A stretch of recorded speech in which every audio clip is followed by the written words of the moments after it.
بسم الله الرحمن الرحیم. زموږ د نن ورځې درس د ال توری ده او د ال د توري اړوند لغتونه وایي.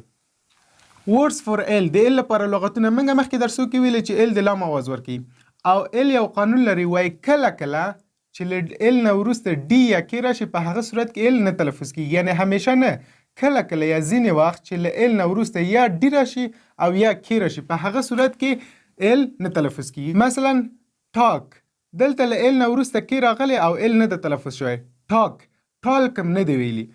او په دغه مثال کې ملک، دلته له ال نه وروسته کې راغلی، ال هم تلفظ شوی او کې هم تلفظ شوی، ملک. په دغه مثال کې شود، دلته له ال نه وروسته ډي راغلی او ال نه د تلفظ شوی. او ورلد، دلته له ال نه وروسته ډي راغلی، هم ال تلفظ شوی او هم ډي تلفظ شوی. لیډر، ټاک خبرې کول، ملک شیدې، شود باید، ورلد نړۍ، لیډر رهبر. ټي ای ال کې ټاک، ام آی ال کې ملک، اس ایچ او یو ال ډي شود، ډبلیو او آر ال ډي ورلد، ال ای ای ډي ای آر لیډر. اوس راځو د ګرامر برخې ته. د ګرامر په برخه کې نن موږ پوسیسیو اډجکټیو وایو. پوسیسیو اډجکټیو یا ملکی صفات ملکیت یا مالکیت ښیي. ملکیت یعنی د یو څه شي واک لرل، لکه مثلا دا مارکر زما ده، د دې ملکیت زه لرم. نن موږ همدغه صفتونه وایو. دا هم اووه دانې دي: مای، یور، اور، دیر، هیز، هیر، اټس. مای زما، یور ستا، اور زموږ، دیر د هغوی، هیز د هغه، هیر د هغې، اټس د هغه شي یا حیوان. د یادولو وړ ده چې تاسې باید سبجیکټ پروناون له پوسیسیو اډجکټیو سره هیڅ کله غلط نه کوئ. ګوره آی، یو، وی، دی، هی، شي، اټ دا سبجیکټ پروناون دي، خو ما، یور، اور، دیر، هیز، هیر، اټس دا پوسیسیو اډجکټیو دي.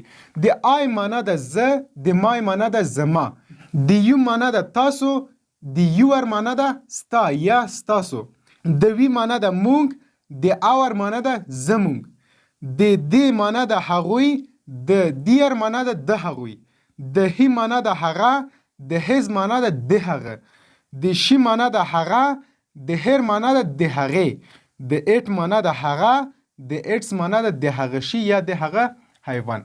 اوس راځو مثالو ته.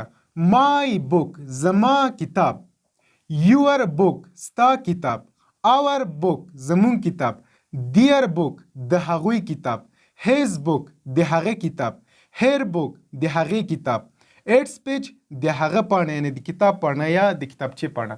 که دا د مای په ځای آی وکارو، د آی معنا ده زه، آی بوک زه کتاب. که د یور په ځای یو وکارو، د یو معنا ده تاسو، بوک کتاب تاسو کتاب.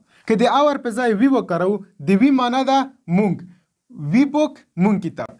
که د دیر په ځای دی وکارو، د دې معنا ده هغوی، دیر بوک هغوی کتاب. که د هیز په ځای هی وکارو، د هی معنا ده هغه، هی بوک هغه کتاب. او همداسې دوام کوي. نو موږ باید د پوسیسیو اډجکټیو او سبجیکټ پروناون ترمنځ توپیر وکولی شو، تر څو پوسیسیو اډجکټیو د سبجیکټ پروناون په ځای ونه کارو او سبجیکټ پروناون د پوسیسیو اډجکټیو پر ځای ونه کارو، ځکه د سبجیکټ پروناون او د پوسیسیو اډجکټیو معنا هم توپیر لري او د استعمال ځای هم توپیر لري.